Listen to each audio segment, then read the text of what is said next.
Welcome to the Reinvented Life with Pamela Chanel David. Do you want to step up your game? Pursue your dreams. Be the best version of yourself. The Reinvented Life is here to help.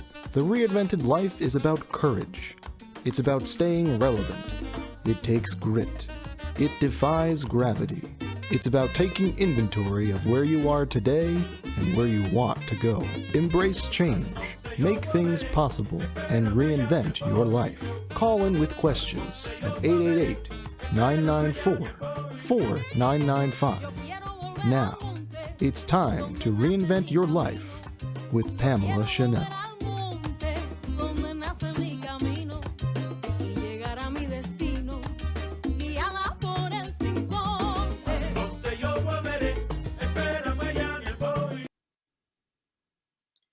Well, good morning, everyone. I always love that music. It gets me rolling here. It is early in the morning on the West Coast. My name is Pamela Chanel David. I am the founder of The Reinvented Life, the author of the Reinvented Life book.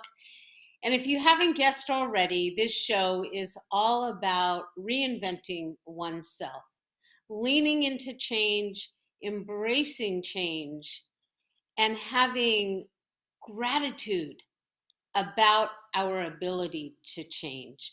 Reinvention is at the core of what we do, and the word reinvention is about inventing, and of course to invent, it's creating. So this show is about how do we create the life we want?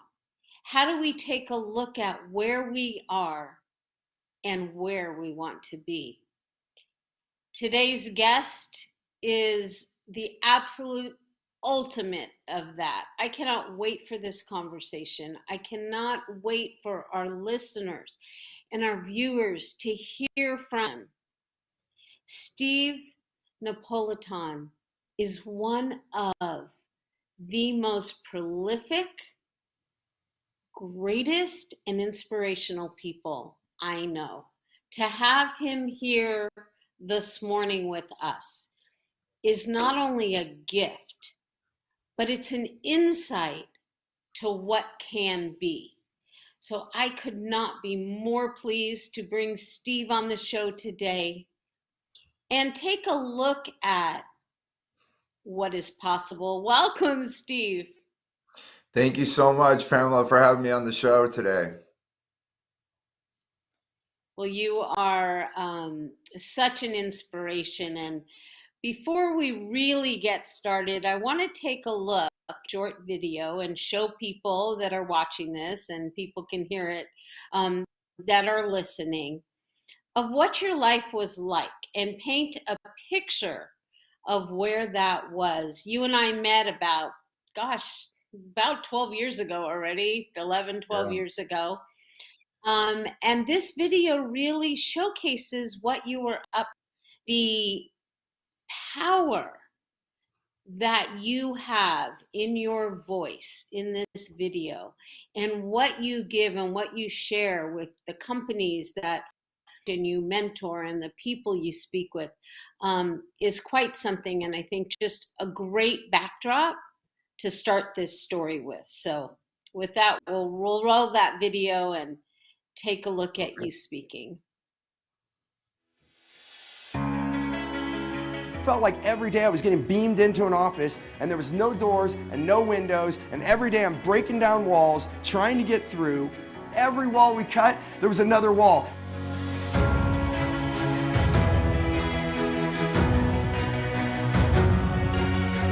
I was working way too hard and thinking, okay, I'm gonna do this now and then I'll have my life. And guess what everyone tells you? No pain, no gain.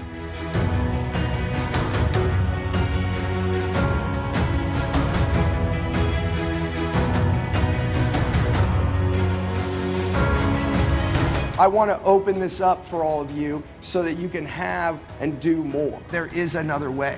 He brought the entire audience back to life. His authenticity totally comes through, and your audiences will totally be wowed.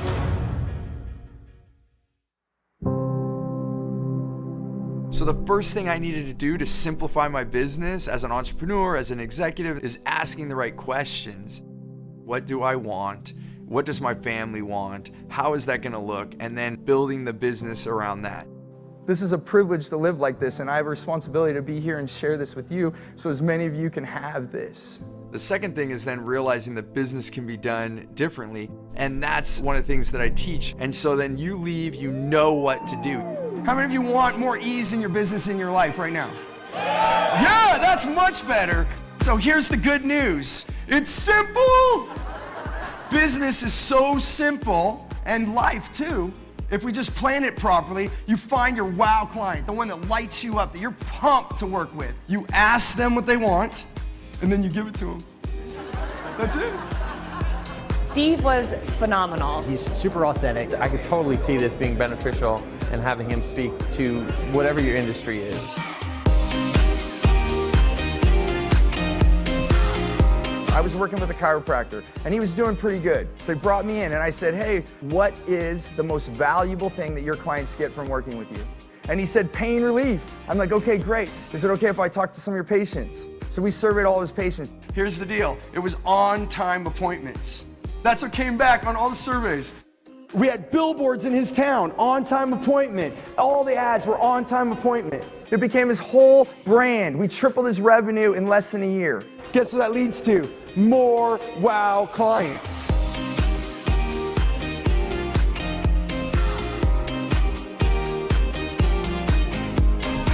This stuff blows your business up. Boom! You're gonna have more results, you're gonna have more revenue, you're gonna have more raving fans, you're gonna have more referrals. Are you committed? Yes! Reconnect with yourself, just like you connected with that person in front of you. Look in the mirror, look in your own eyes. Reconnect with you. Design your life and then fit your business or your career inside of that.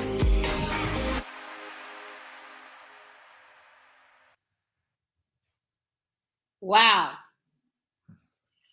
So Steve is a lighthouse. That just jumped out at me. And of course, we were looking at that reel.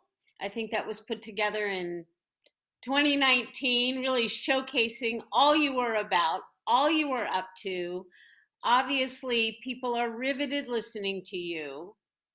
And really, like I said, a lighthouse, a sheer light to everyone that hears you.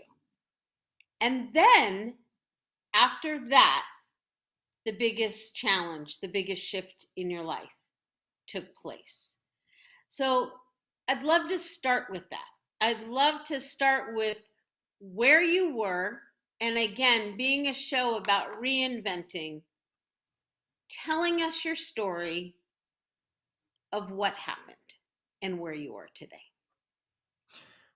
Well, I appreciate the opportunity to share this, and I think it even happened to me so that I can share this.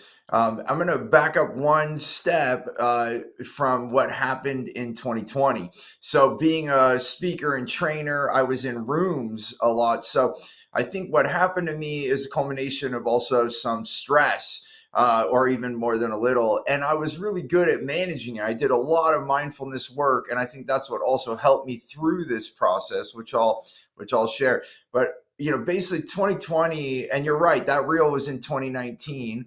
And, you know, it's the height of my career and at now, but I plan on exceeding it, by the way. Then 2020 happened and we go and everything goes away.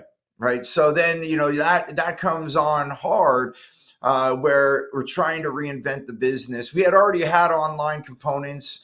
We continued to do our events. We did them virtually. But it added so much weight on to what we were growing and building. And I had staff and I didn't want to lay anyone off. And something inside of me said not to. And I was thinking, this is dumb. The finances don't make sense anymore. What am I doing? Well, then lead up to what you want me to share. July of 2021, I got 7 speaking engagements in 4 states. I'm going all over. Normally, I wouldn't take that much. Being a family man, I wouldn't take that load on. But because I went 18 months basically dry with nothing happening, I took it. 4 days after returning from those trips, I was back at my house. and I fell down outside my house. I was sitting in the morning sun, having a cup of cacao, which I love to have. Um, and I couldn't get up though. I thought maybe my feet fell asleep. Sometimes you sit wrong, but I couldn't get up. And luckily, at the house is a pretty big, like a longer house. So, there's chances not having someone there. But luckily my son walked by pretty soon after I fell down and was able to get me up. What was happening is Guillain-Barré syndrome was coming into my life. Within 7 days, I was fully paralyzed. It came up my legs, arms, and my face. So it was traumatic, right? You're losing the function of your body, and it's scary. And so there were dark days, but again, because of my mindfulness, that I had. So this picture here was after I was able to start getting my arm to move again. So at first there's nothing. I couldn't even blink my eyes. So they had to tape my eyes shut because they didn't want me to tear my cornea. If you don't blink, your eyes will not get wet. So another reason I went internal.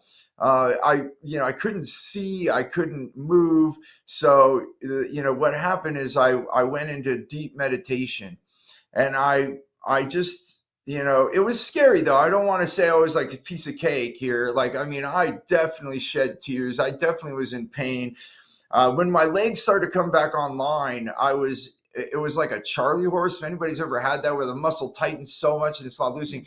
And imagine both your legs doing that at the same time, and your quadricep, hamstring, and calf all like firing off.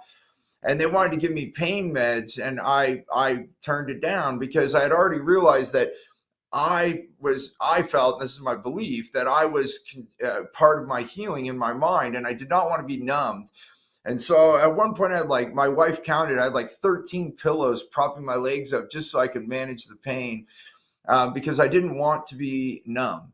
And through that process, I just focused. Once I found out, so Guillain-Barré syndrome, just a quick little tidbit on it. What happens is it's an autoimmune response to the body, and it overreacts, and it attacks the nervous system. And so around our nerves is called the myelin. Think of it as the insulation, like you think of over a wire, there's insulation.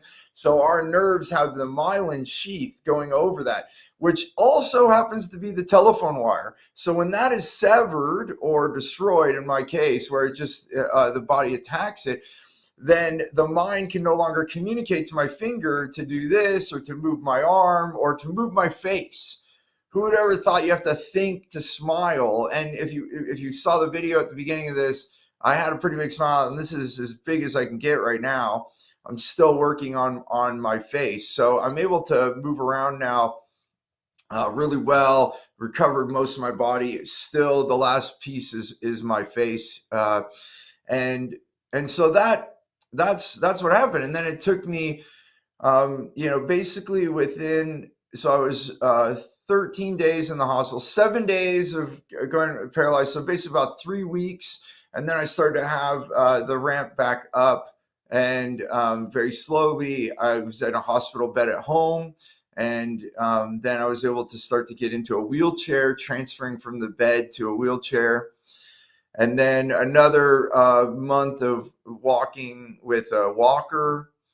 And then I was able to migrate to a cane. And the whole time, Pamela, that I could tell you is that I just focused on that I could regrow my myelin. And what I've heard, I haven't studied all this, but the difference between ALS and Guillain-Barré syndrome, they're very similar deals. But with ALS, for whatever reason, the myelin cannot regrow, and this is why then people die, and it can actually, because it actually can stop all the muscles in your lungs as well, and then you can't breathe. My lungs were affected. I didn't realize that till I got out of the hospital and I started to be able to breathe easier. But it was just tremendous. And I guess what I could say, there's so many things I could pick apart. This is like such a short synopsis, just so people can understand what happened to me. But life just stops, right? You're doing amazing things. And I had already had reinvented myself, by the way, which also does come into this story, because if I didn't do that reinvention earlier in my life, I think I would have gone into deep depression, and I would have, who knows, maybe I would have lost my life. But at this time, I was able to focus my mind and no, like there's one story. I don't know if you ever heard of the guy. He was in The Secret for a little bit, but they call him the Miracle Man. And in 1980, he crashed the plane, completely destroying his body, like lungs collapsed, shattered both his hips, legs mangled. He was not able to breathe or eat on his own. And the doctors are telling his family to pull the plug. They're like, there's nothing we can do. He'll never be able to regrow his lungs and all these things. And right while that was happening, he was blinking. And the nurse was ex-military and saw that he was like blinking code and started writing. And then he blinked yes. He said, and this is in March of that year, I think it was 1980. He said, I will walk out of this hospital by Christmas. And with that, the family did not unplug him. And he said with his mind, he focused on regrowing his body. And still to this day, doctors are astonished. They're like, this is impossible. It's like he regrew his tail like a lizard does. And these are things that our body and science is not caught up to these things. There are books I've been reading after I started to recover and I could read again with my eyes, but how with the brain and the mind, we can actually heal our body.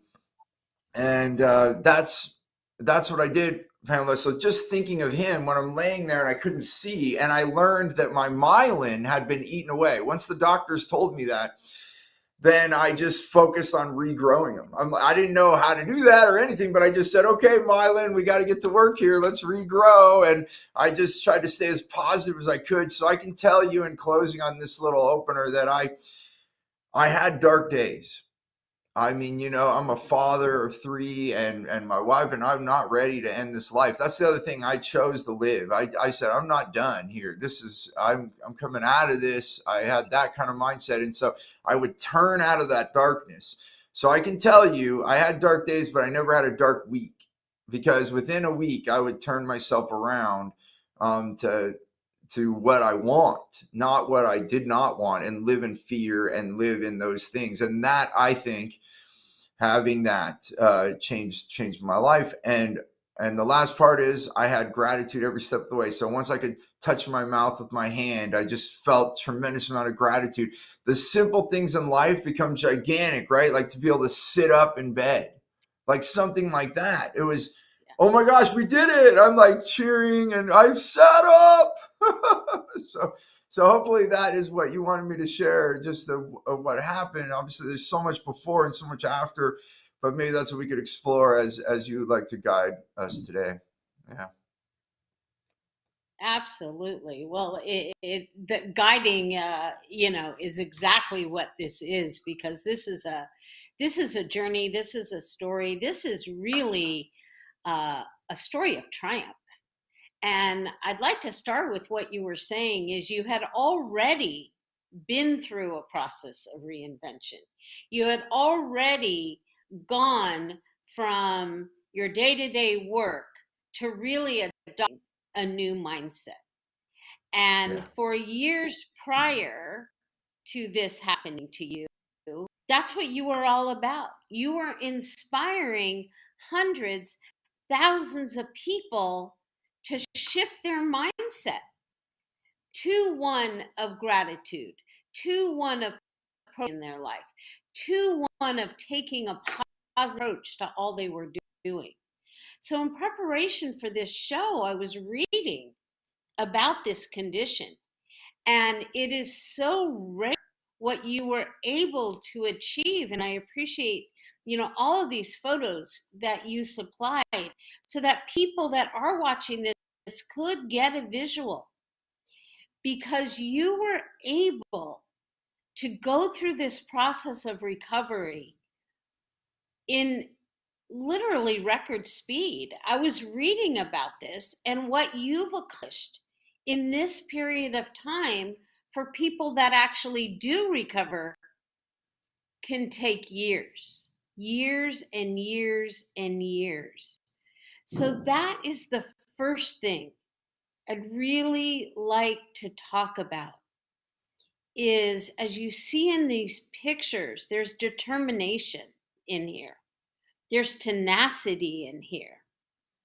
There's a desire and a willingness, as you said, to live, that you weren't ready not to be all you can be. And the power of that is incredible. It gives so much hope to people because, again, at the Reinvented Life, it's how do we start with that new step, which is a thought that have correlative actions supporting that thought. So your thought was, I'm going to live, I'm not ready to go. And I think whatever people are facing, I'd love to start with that, of how you prepared yourself for that moment that you didn't even know you'd need it for. Yeah, and I think I have two thoughts on that. So kind of two stories and one note from one of my teachers that would bring all this into the answer. So I just want to back up to the previous part of my life. So, my father was a complete workaholic. Growing up, I went to bed at night and he was still at work. And when I woke up in the morning, he was already off to the next day. And I'm grateful for everything that he provided for our family. We always had food and clothing, but you're still that little boy that wants your dad. And so everything you try to not be your dad, then I became exactly him. And so from 19 to 31, I was a complete workaholic. I was working so hard to not work. And that doesn't work. It was like I was digging a hole to get out, and I didn't know the first way to get out of a hole is to stop digging and get a ladder, right? And so that's that change in thought. And it was not from me. Like at 31, I got dragged to a conference and met my mentor.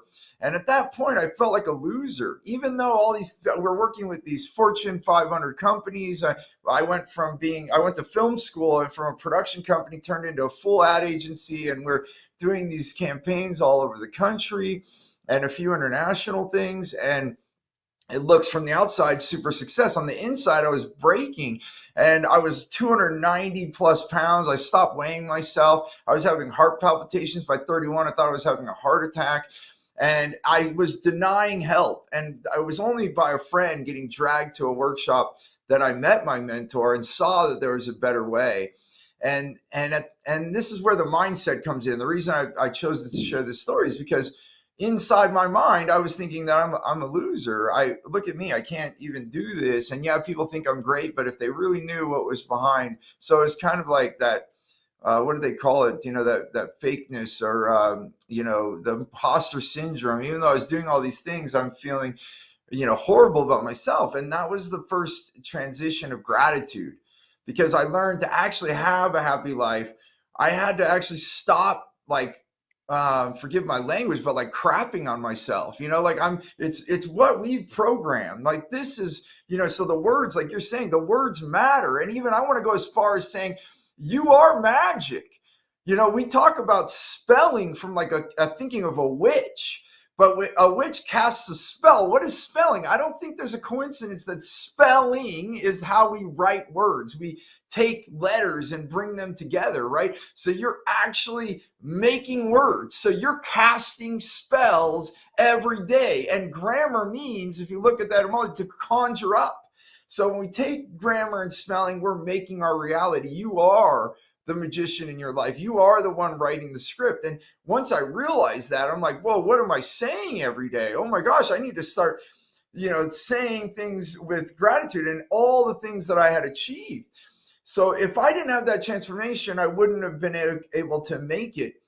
And the mentor that I had, I met his mentor, and his name is Carl Buchheit. And he, just to bring it to a tangible thing, most of us say what we don't want, right? And I did that in my mind. I'm like, I don't want to be paralyzed. Oh my gosh, what you're having all that. And then we're casting that spell over and over. So we're like, this is the way my life is, or we almost accept that this is who I am, that I'm a loser, or I'm paralyzed, or I'm overweight. We just assume this identity. The reality is we can choose. And so when we have those thoughts, we have to stop those thoughts. Now, you might say, Steve, that's crazy. It's really hard. And I know. But what I learned from Carl is that we need to ask ourselves, what would I like? So in that moment that you find yourself saying, I'm fat, I'm paralyzed, I'm this, whatever it is, then we need to take a deep breath and say, okay, that's not helping me. What would I like? And so I just asked myself that question over and over. What I'd like is I'd like to get out of this bed. I'd like to move. I'd like to walk. And I start thinking about that. And then I start making pictures in my mind of exactly that, walking and hugging my wife, standing up, not her laying on the bed hugging me. I started visualizing those things, picking up my kids. Those things are what then, and then having gratitude for every moment. Okay, I moved my arm. So much gratitude. Oh, even this is a good point to cap this off. So here's how this reality, you might think this is crazy, but you'll have to try it on. So when my legs started coming back online and it was excruciating pain, like I said, try the rest. And the nurses are like, let's get pain meds. And I'm like, no, I can feel my leg. I can feel it. And I'm like crying. I'm in pain. I'm like, don't take this away from me. I'm so grateful I can feel my leg. Yeah, it hurts like hell, but I can feel my leg. And that, I just had so much gratitude. I was like, okay, this is progress, right? This is not pain. This is my leg coming alive. And I mean, I have to truncate myself, Pamela. I mean, there's so much, and there's so much joy from it. And I'm so grateful. This might sound crazy to people watching and listening, but I'm actually grateful this happened in my life. I like who I am right now, and I can't imagine in my mind, if I could go back with a magic wand and take this away, that I would be the guy sitting here right now, because the lessons I've learned is like 10 years of personal development in 1 year. And I can't imagine my life without this now. First of all, I don't think you're crazy. As you and I have talked about, I have personally gone through those exact same thoughts. And for those of the people that are listening and viewing, my journey, although not the same as Steve's, I am equally as grateful for. And what you said earlier about you denied yourself health, the most fundamental thing that we're responsible for ourselves, I did the same. I absolutely abandoned my health. I did for everything and everyone else in my life. I was focusing on my family, my children, my career, my community involvement, my volunteer with all of the activities that my kids were involved in at the time. I spread myself, and I find it ironic when I say this, but I spread myself so thin everywhere, and I depleted myself that instead of that thinness, I did the opposite. I literally abandoned myself into a place that it's been about 7 years now. My doctor looked me in the eye in my annual exam and said, I don't believe, given what I'm looking at in all of your tests and where I was with my high blood pressure, high cholesterol, sugars that were so high, they were through the roof. My weight had spiraled so out of control that she did not know how she would see me in a year. And it took that incredibly frank, horrible at the time, but honest conversation to reclaim my own health. And when you start to look at where you have let yourself be, it's very easy to fall into exactly, Steve, what you're talking about. To being down, to being depressed, to not feeling hope. I was so bad that I knew I was facing having to lose almost 2 100 pounds. Today, I've lost 175 of those. Today, I'm working on things I never, ever thought I would have the privilege and the joy to work on. That's what that looked like at the time. And thank you for putting that up, because I want people to be able to see what's possible. I want people to know that whatever is in your life now, whether it's physical, whether it's emotional, something you're facing, something you're going through, that to exactly what Steve is saying is what the important part is you start to celebrate. You start to feel grateful for. And the moment that I did exactly what Steve was just describing, on feeling joy instead of shame, feeling what I could do for myself, what I had the honor and the privilege to do for myself versus what I had to lose. When you're thinking about loss and you're thinking about, for anyone that's ever had weight challenges, or for that matter, any other challenges in their life, things they want to get rid of, things that aren't suiting them well, the fixation on the loss is what holds us there. So I am so grateful for my journey, because I know without a shadow of doubt now, my journey is one of transformation so that I can inspire others to do the same. And that collectively, we can do more for ourselves than we ever thought possible. And that is what excites Steve about your story. Because your story, as I mentioned in the beginning, is one of triumph. Your story is not feeling sorry for yourself that this happened to you. I've never heard you once reference that. But you're talking about how privileged, how honored you were to be able to start to see the things you were thinking come to reality. I love that description of being able to hug your wife, being able to, I know there's one photo I saw that just feed yourself some soup.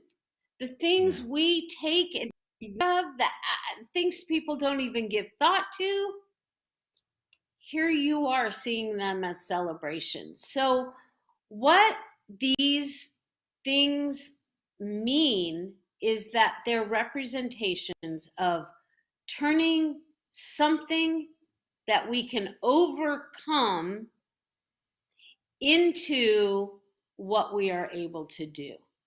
And that's the biggest message that really the Reinvented Life, this show, every conversation, every coaching client, every public speaking I ever hear you do is about that.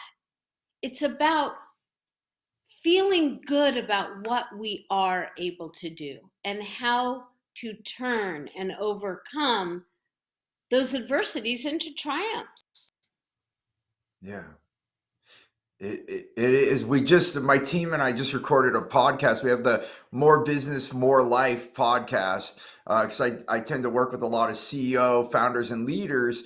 And that's exactly it. It's what you're just saying. It's getting into the mindset. So a lot of people say, oh, are you a business coach or a life coach? They get confused by it. And I say, well, I hope you don't die when you go to work.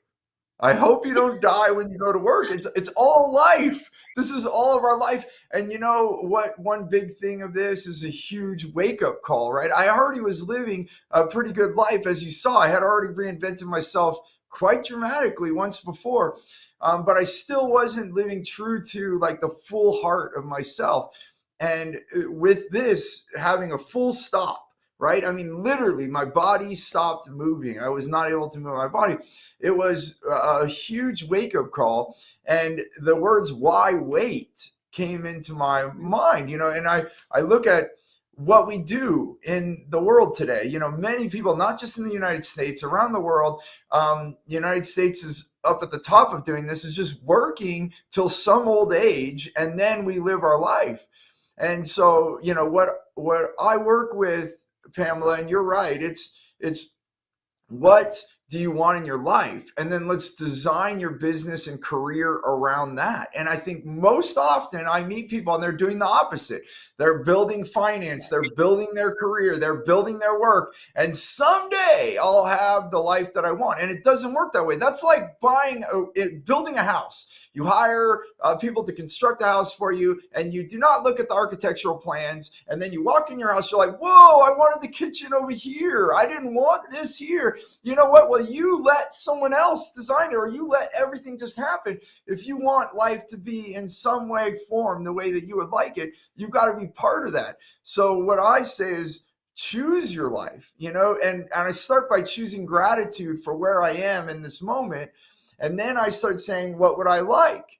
You know, like I had already brought up these simple questions, but if we ask ourselves them many times, then we can actually start fabricating the world that we want to live in. And then we can make new choices, because maybe the career path you're on is not the one for you, or maybe it is, but maybe we need to reinvent the way that it goes. To the name of this show, you can do this, and only you can do this. You are the ones, you're the choice of your life.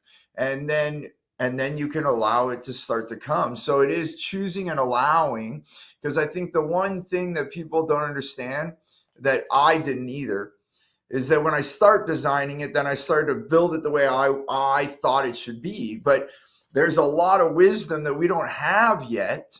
And so what I've had to do is allow it to go the way that I want. And so people sometimes look at this as giving up on your dreams when I say this, and they get confused by that. But it's not giving up on your dreams. It's giving up on the road that you're on. So pick the destination that you would like in your life, and then allow the roads to appear in the way that they're meant to be. And this is a bit of divine guidance, or a lot of it. And it allows us to start seeing more wisdom. And yeah, there's a path right there. And, you know, I had no idea that Guillain-Barré was part of my path. But it absolutely has been. And I can tell you right now, the decisions that I've made since this, it's now, right now, while we're talking, 22 months ago. And Pamela's also right. Like a lot of the people my age that I've met through physical therapy and different things, and the community, are like 5 to 6 years. Some of them, I heard one like 3 years. Then I also met a man a month ago that got it in 2004, and he has still not been able to walk very well without assistance. So I know those people came into my life to share, for me to feel how blessed that I am and be grateful. But ultimately, it does come back to these few words, is where I wanted to come back to. Pamela, we get to choose how we design our life, and then we have to allow it to unfold, if that makes sense. You know, it definitely is a lot to consume. You know, it's simple, but we have to start changing the habits of what we do and what we ask of ourselves. Does that help paint the picture? Absolutely. I mean, all of it comes down to exactly what you're saying. And I always phrase it of living a life by design versus living a life by default. We tend to default into who we've become. We are not generally designing paths. We're actually reactive to whatever just happened. And so one thing leads to the other, and leads to the other, and leads to the other. And before we know it, we've gotten to a point in life that we don't even know how we got there. Yeah. We have taken one step, the next step, the next step, usually in response, usually being on the defense of our own life and the default of our own life versus the proactive side. So what this journey is, what you've accomplished, is really representative of a design of a journey, a design of a life. Your life will never be the same because each and every time you are looking at something in your life, you're seeing now, and the beauty of this is you're seeing that you have a choice. Yeah. And this divinity that you speak of, this divine spirit, is sometimes the only way to answer questions about what's going on in our life. Because for all intents and purposes, you beat all odds, right? You were able to fast forward this recovery to such a great level. And I believe it is because you had already known that you could design versus having just to succumb to. Yeah. You were not going to succumb to this. And you were also not going to succumb to anything that would typically happen in some of these cases. Again, it speaks to your determination and your character, but it also speaks to what you learned, which leads me really to a question that I had for you, which is, at what point before all of this happened to you? And again, you had already spoken to, what your life looked like and how you wanted it to be and how you were teaching people to really design their life around what they wanted to be versus designing around their work, letting their work lead it. And my question to you is, at what point did you decide, because I've got to assume at one point you decided to collaborate with people, whether it was your mentors, your family, people that you were close to. At what point did you decide to lean into the strength of others? I think that would have been that point when I was 31, when I met my first mentor that I worked with for 8 years. And, at that time, because I started at a young age, at 19, I was always working with people older than me. And I had this intimidation, this fear that people would think less of me. If I asked, oh, how did you do that? Or, anything like that, then they would think that I was weak, insignificant, not someone to work with. So I hid all of that. I tried to read as much as I could or learn on my own. And that's still hard. You could read a book and not necessarily implement it in the way that could be best practiced. And I think it's sad, and especially in the United States, the apprenticeship programs have gone to the wayside, and we don't have that kind of master and apprentice situation. Really a lot of our education system has taught us to go to school, get a degree, and you're now an expert. And I think there's a falsehood in that. I'm not downing education. There's lots of reasons to keep learning. I'm a lifelong learner. But what we need is to have someone that we can shadow and have that experience from, and have mentors. And so, one thing that we also don't teach in school is to model, right? A lot of times it's like, do it on your own, figure it out. And if you don't, then we're even labeled as cheaters. Now, I'm not saying to go plagiarize, but when you want to be successful, then you want to follow someone successful. And I had tried to do it on my own for 3 decades of my life by the time I got to 31. And so I think, and just to put a number to this, I had lost over $4 million in my 20s, lost. So money earned and lost. And that's why I felt like a loser when I said that earlier in the show, because I'm like, look at me, who am I? Like, I can make all these big business things, but I lost tons of the money. I made so many mistakes. And then at 31, I saw a man speaking on stage. And then I didn't choose to go, by the way. I got dragged, and I was already making a plan that I was going to sneak off. But my friend bought me a ticket, and she's like, don't make me lose money. I bought this for you. She knew that I needed to be there. And I so I went and he was speaking, and I don't know if you've ever been in a situation where there's like 200 people plus in the room, and it felt like the speaker was speaking just to me. It was like there was a target on my chest and they're shooting arrows at me. And so I ran up on the stage, and that was, I would not normally do that. And I also, this broke my thing that all speakers are extroverts, because I totally frightened the guy. I went up and I said, "Hey, I'm Steve Napolitan. I need your help." And he's like, "Maybe." I totally freaked out. I was in his space, and he said, "I'll talk to you on Sunday." It was a 3-day event. I was there on Friday. I was already planning on ditching out. So then I'm happy for a moment. As I walked off the stage, I'm like, "Oh my gosh, I have to stay here all 3 days." So the second thing happened. I first then was motivated to ask for help, because what I had known. So the first thing, I was motivated to ask for help because I was like, I've just done this business for 12 years and I haven't been able to figure it out myself. So, and this guy was expensive. It was going to be $100,000. And even though we were making lots of money, I had payroll, I had all these things. I was not able, I did not have the budget to give $100,000. But I told myself, and so I decided to do it. And as I drove home, I'm like, how am I going to do this? I don't even know how I'm going to figure out the money. And I said, you know what? If this breaks me, if this breaks the company, then that's what's supposed to be, because figuring out myself did not work.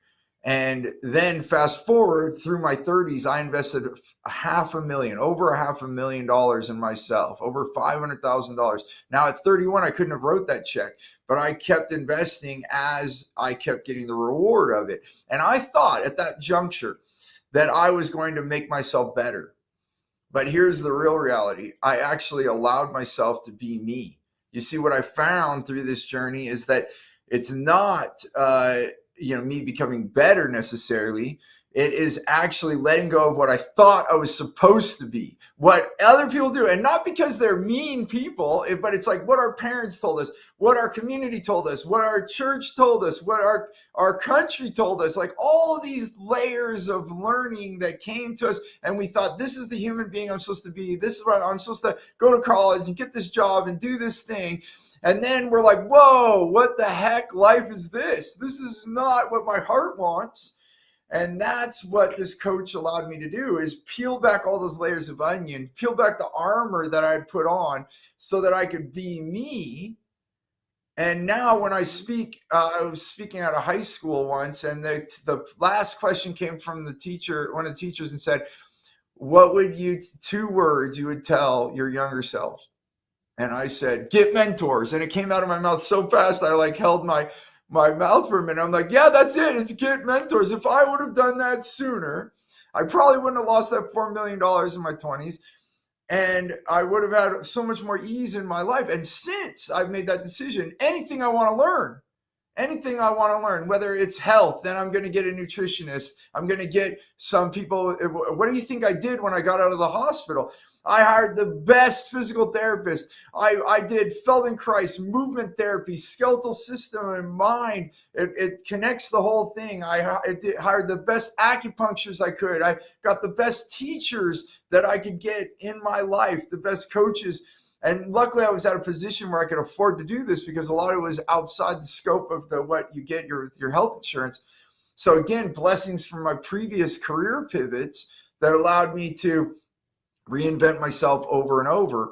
And people always ask, they're like, does the money come first or the coach, right? And I say, it's the coach, or time. Maybe you say, I don't have time to have a coach. Well, you know what? You somehow got to do that. People think that you change when you have money. People say, oh, don't change when you get rich. The reality is that's not true. You have to change to have money. You have to change to have time. You have to change to be healthy. So the change comes first, then the result. And that comes from our mind and choosing, and then asking for help. And I want to cut this off, because with coming right back to Guillain-Barré. So there I am, Pamela, in my house, in a wheelchair, stuck between a doorway with a glass in my hand, trying to go get water. Guess what? By myself. I haven't learned this lesson already, right? I had so many things. And I'm sitting there and I put the glass in my lap and I'm like, what am I doing? I still can't ask for help. There's 4 people in this house that love me, my 3 kids and my wife. surely any one of them would be glad to get me a glass of water, especially in my circumstances. And I couldn't believe it. I couldn't believe it. I was in awe. I was like, I'm still here in this darn wheelchair trying to do it myself. And at that moment, I think I can't say 100%. Like, I can't say that there's like not 1% that happens, or 3%, whatever it is, but it's a heck of a lot less. And I had to totally give in. And I think part of my lesson with Guillain Barré is that we are humans, and humans want to work together. The worst thing you can do to a human is put them in solitary confinement. If you look at, that's what I found, Pamela, people want to help. You know, people, when you ask for help, they're like, oh, what do you want to learn? And they're so happy. And even if you compliment them, you're like, I saw that you did that really well. You're good at this. Yeah, yes, I am. Oh, you've been doing it a long time. Yes, I have. You know, I would like to learn that. Can I come shadow you? You know, I've swept people's floors, and I was really happy when I was learning about real estate, and I went with a property manager, and I was like, you know, learning about that. And I said, hey, I'll come clean. They're like, you'll come clean with me? I'm like, well, yeah. You know, how long is it going to take you to do this? Oh, it's going to take this long. Well, wouldn't it be less if I help you? They're like, yeah, it would, but I still don't understand why you want to. And I'm like, I want to. Is it okay? And they're like, yeah. And then we get it done. We have fun. And I learn so much. So, you know, I didn't get paid to sweep that floor. And if you did, what were you going to get? Like maybe $10 an hour or $15 an hour at the minimum wage, wherever you are. But I gained thousands, if not millions, in knowledge. Yeah. And, you know, that is what is key. And I pulled the Reinvented Life book out because what I wrote in here, I think, is truly key to all of this. It's in a section that I've called Justice for All. And creating a more mindful world, I put, is at the center of reinvention. When we have a need to start with a decision to treat ourselves in a new way. And what you're describing in the learning, whether it's becoming stronger physically, emotionally, mentally, or even spiritually, when we treat ourselves in a more just way, when we create a state for ourselves of personal justice, then we are able to be stronger and linked together with others. I put personal justice as the core of social justice. Personal justice is really nothing more than a reflection of how you are justly treating yourself. When you're treating yourself in a new way, whatever your ambition is, it is going to reflect again upon the community and the group and the linking of who you're together with. So I think it's so important, and I put in the back of the book, and it's woven throughout the book. What you allow and who you allow around your life's table will determine the speed and extent of your reinvention. And that's really what it comes down to, is when we start acknowledging that we can be okay being our authentic self. During that default process that comes into so many lives, that holds us from being the most authentic we can be, because people are concerned with what others are going to think. But when you overcome obstacles in your life, it suddenly puts you back in touch with, or if you think about it, reintroduces yourself to who you more authentically are. And then you can make that decision of what you want in your life and who you want in your life. And you become an embodiment of a truer self, an embodiment after all of the personal development that you've been through, that I've been through, that tens of thousands, millions of people have gone through, the reality is it generally brings you back and makes you okay with and makes you comfortable with who you really authentically are. And that's the journey. It's huge. It's so beautiful to hear you say it that way. And it just one other thing it reminds me of that I think that we truncate or even ignore are feelings. Feelings are so powerful, and when we feel joy, it's our body and bliss. When you feel bliss and joy and happiness, it's like, yes, your body, your whole soul, your heart is saying yes. And when you feel pain and trouble, and we confuse this with comfort zone because, but when you feel like, oh my gosh, I should do this, but I don't want to, that's where you start playing the games in your head. But I'm talking about genuine pain, dislike, not wanting to do what you do. It's just like when you put your hand towards a hot grill, your body's going to want to pull away, like naturally, even without you choosing to sometimes, right? Like your body will jerk away because it feels the heat. That is a safety mechanism. And the feelings inside of our body, same thing. It's safety. It's pulling our life in a direction like a magnet. And it's saying, not this way, this way. And so just like you said, like what choices we're making in our life, who are we with? Do these people bring me more joy or do they bring me down? Are they bringing happiness or not? And then if we use that well and start noticing it, and that's why I'm wearing this turtle pendant right here. I don't know if you can see on the camera, but it's because it's telling me to slow down, to pay attention to my internal direction, which is guiding me to, and this is my belief, guiding me to where my heart is meant to go, what I'm meant to do, who I'm meant to be with. So I think we need to bring in a new way to a direction and a noticing and an attention to our feelings. It's so true. One of the things that I think plagues us as a society a lot is we have so much attached to what someone does, what their position is, what role they're playing, what they're doing versus what they're being.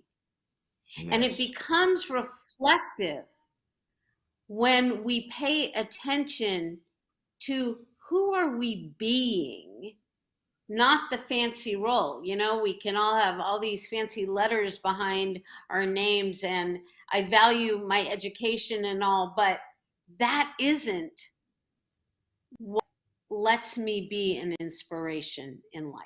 What lets me be an inspiration to others' lives is the character and the development of who I am, who I'm being versus what I'm doing.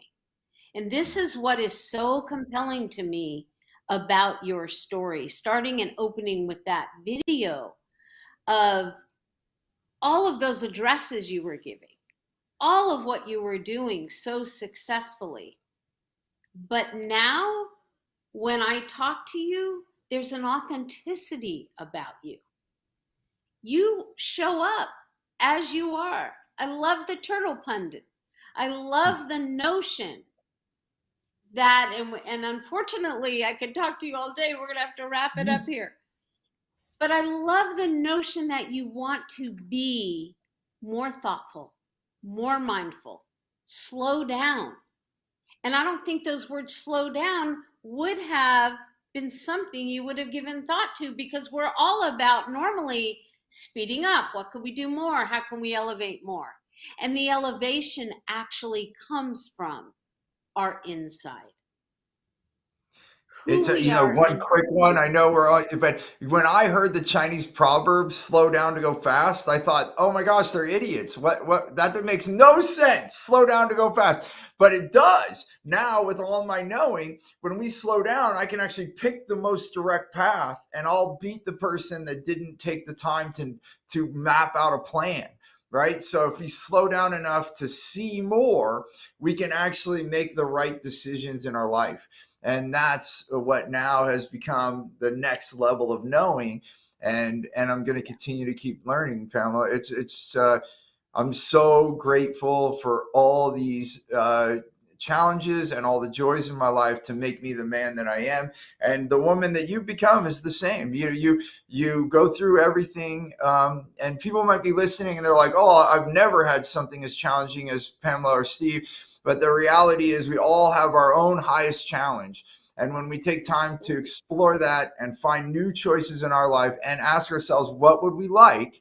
And then start exploring that, you too can have all the change that you want in your life. Well, that's what I want to end on, because that is the most beautiful. What can you do to have the most beautiful life? And that is at the core of it. How do you bring more joy? How do you bring more zest, more vitality to your own life? Cannot thank you enough, Steve, for being a guest on this show today. This conversation will continue. You are just a magnificent individual, and I'm so grateful that everyone has had a chance to meet you and hear from you. So thank you so much, Pamela. I wish you so well in your journey of continued healing. And to all our listeners and to all our viewers, it is my hope and it is my prayer that you took something from today that will help bring you more joy and inspire you to do in your life, and more importantly, be in your life everything you've ever dreamed of. Have a wonderful, wonderful week. Reinvent. We will be back next week.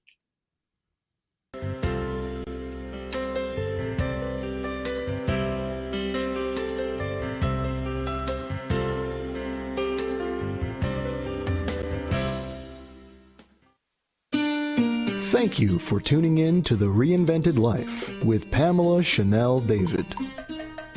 Tune in each week so we can work and grow together to become the best version of ourselves. Keep striving, keep dreaming, keep working, and embrace change.